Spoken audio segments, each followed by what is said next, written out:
নমস্কার প্রিয় দর্শক, চলুন আজকে একটা ভিন্ন দেশের খাবার শেয়ার করি আপনাদের সাথে। মাঝে মাঝে একটু অন্য দেশের খাবার তৈরি করতে বেশ ভালোই লাগে। আজ করে দেখাবো একদম তুলোর মতন নরম তুলতুলে সফট নতুন স্বাদের তুর্কি ব্রেড। তুর্কি বা টার্কিশ ব্রেড অসাধারণ লাগে। একবার বানিয়ে খেলে বারবার এটা বানাতে ইচ্ছে করবে। দেখতে পাচ্ছেন একদম জালিদার নরম সফট তুলতুলে। যে কোনো ব্রেড তৈরি করতে গেলে তার আসল স্বাদ কিন্তু লুকিয়ে আছে সেই ব্রেডের যে ডো তার মধ্যে। প্রথমে 2 কাপ ময়দাকে একটু চেলে নেব। আমি যে মাপগুলো আজকে বলবো একদম সেই মাপ ফলো করে আপনারা করুন, আপনাদেরও দারুণ তৈরি হবে এই ব্রেড। দিলাম হাফ চা চামচ লবণ, আর এই যে টেবিল চামচ, এই টেবিল চামচের মাপে 4 টেবিল চামচ চিনি। এগুলোকে একটু মিক্স করে নিচ্ছি। এবার এটা দিচ্ছি 1 চা চামচ ইনস্ট্যান্ট ড্রাই ইস্ট। খুব সহজে যে কোনো সুপারমার্কেটে পেয়ে যাবেন। 2 কাপ ময়দার জন্য 1 চা চামচ ইনস্ট্যান্ট ইস্ট একেবারে পারফেক্ট। আবারও টেবিল চামচ নিয়ে তার মধ্যে 2 টেবিল চামচ সাদা তেল দিয়ে দিলাম ময়দায়।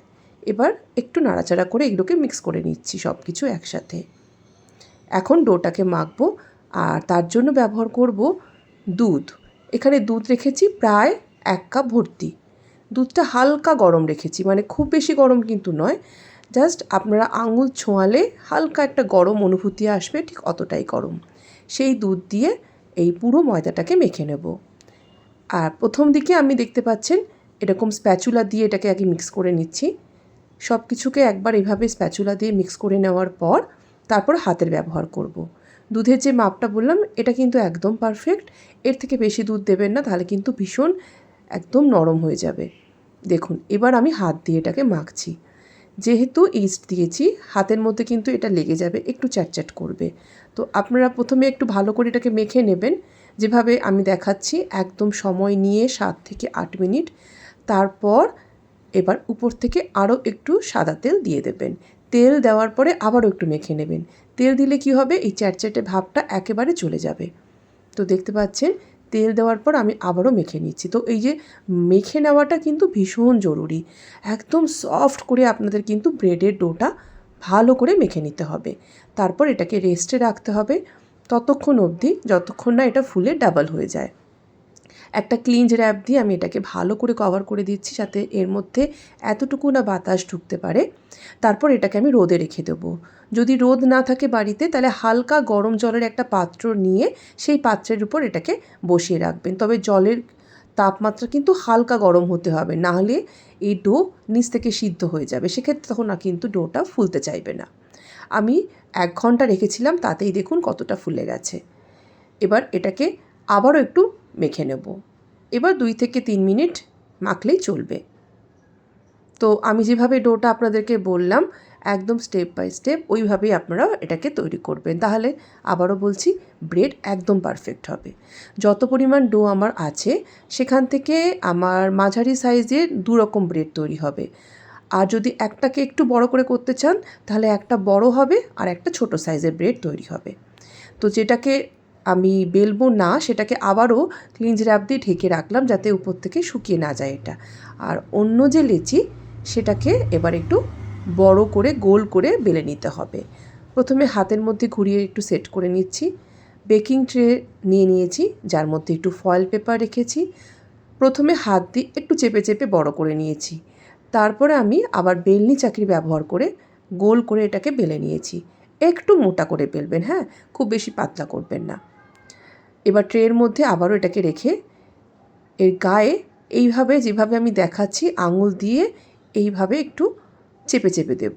তো সাইডে গোল করে একটু দিলাম, আর মাঝখানেও আবার এইভাবে চেপে চেপে দিচ্ছি। এতে একটা কি সুন্দর ডিজাইন ক্রিয়েট হবে, ব্রেডটা দেখতে ভীষণ ভালো লাগবে। আর এটা করবার সময় আঙুলে একটু তেল মাখিয়ে নেবেন, ঠিক আছে? তো দেখুন এটা ডিজাইনটা আমার তৈরি করা হয়ে গেল। এবার এর উপরে আবার ওই ক্লিঞ্জ র্যাপ চেপে এটাকে আরও আধ ঘন্টা রেস্ট দেব। যত এইভাবে স্টেপ বাই স্টেপ আপনারা ডোটাকে রেস্টে রাখতে পারবেন তত কিন্তু ব্রেড সফট হবে। আধ ঘন্টা পর ফিরে এসেছি, দাগগুলো একটু বসে গেছে যেহেতু ব্রেডটা একটু ফুলে উঠেছে তাই জন্য। তো আবারও আমি বেক করার আগে এইভাবে আঙুল দিয়ে এই দাগগুলোকে আর একটু ডিপ করে দিচ্ছি। আর এটাকে বেক করবার জন্য ওভেনটাকে আমি 200 ডিগ্রি সেন্টিগ্রেড টেম্পারেচারে 10 মিনিটের জন্য প্রিহিট করতে দিয়েছিলাম। বেক করতে আমাদের সময় লাগবে পাক্কা 10 মিনিট। 200 ডিগ্রি সেলসিয়াস বা আপনারা যে ওভেনটা ব্যবহার করছেন তার সর্বোচ্চ তাপমাত্রায় একদম 10 মিনিট রাখবেন। এখন দেখুন আমি উপর থেকে একটু মিল্ক ব্রাশ করে দিচ্ছি, তাতে করে ব্রেডের কালার উপরটা একটা ব্রাউন আসবে। তবে মিল্ক ব্রাশ করার পরে আমি যখন ওভেনে এটাকে নিচের তাকে রেখে 10 মিনিটের জন্য বেক করেছিলাম, তাতে কালারটা আমার মনের মতন আসছিল না। তো আমি কি করেছিলাম, তখন বেকিং ট্রেটাকে আবার বার করে নিয়ে সামান্য একটু ডিমের কুসুম আর দুধ গুলে সেই মিক্সচার ব্রেডের উপরে ব্রাশ করলাম, তখন কালারটা ভীষণ সুন্দর এলো। তো আপনারা প্রথম থেকে এটা যদি করেন তো আপনাদের কিন্তু কালারটা প্রথমে খুব ভালো আসবে। উপরে একটু সাদা তিল আর কালো জিরে ছড়িয়ে দিয়েছি, এতে স্বাদটা ভীষণ ভালো আসে। তো টোটাল আমি 15 মিনিট বেক করেছিলাম। তাতে করে দেখুন ব্রেডটা উপরটা কিছু কিছু জায়গায় একটু বেশি ব্রাউন হয়ে গেছে। তো সেই জন্য আবারও বলছি, আপনারা যদি প্রথম থেকেই উপর থেকে ডিম আর দুধ গুলে ব্রাশ করে নিতে পারেন, মানে ডিমের কুসুম আর দুধ, তাহলে আপনাদের 10 মিনিট বেক করলেই হয়ে যাবে। আর ওভেনের নিচের তাকে বেক করতে এই কারণেই বলছি, তাতে ব্রেডের পিছন দিকে যে কালারটা দেখুন এরকম একটা বেশ সুন্দর ব্রাউন কালার আসবে। তো এই কালারটা আনবার জন্য আপনাদেরকে ওভেনের নিচের তাকেই বেক করতে হবে। তো একটু এক্সট্রা সময় বেকিং হওয়া সত্ত্বেও কিন্তু ব্রেডটা বেশ সফট হয়েছে। তো আপনারা আমার এই ছোটো ছোটো যে টিপসগুলো, মানে যেগুলো আমি প্রবলেম ফেস করেছি সেগুলোকেও আমি শেয়ার করলাম, যাতে করে আপনাদের ব্রেডটা আরও পারফেক্ট হয়। আমার যেরকম এক একটা জায়গায় একটু বেশি ব্রাউন হয়ে গেছে, আপনাদের সেটা হবে না। তাতে করেও কিন্তু আমার ব্রেডটা ভীষণ ভালো খেতে হয়েছিল। এত সফট আমি বলে বোঝাতে পারবো না। আমি আপনাদেরকে একটু ছিঁড়ে দেখাই, দেখুন, তাহলে আপনারা বুঝতে পারবেন। দেখছেন ভিতরটা কত জালি হয়েছে। তো আপনারাও আশা করছি এই ব্রেডটা বাড়িতে ট্রাই করে আমাকে ভালো লাগলে কমেন্টে জানাবেন যে কেমন লেগেছে। রেসিপি ভালো লাগলে চ্যানেল সাবস্ক্রাইব করে আমার পাশে থাকবেন। সবাই ভালো থাকুন। নমস্কার।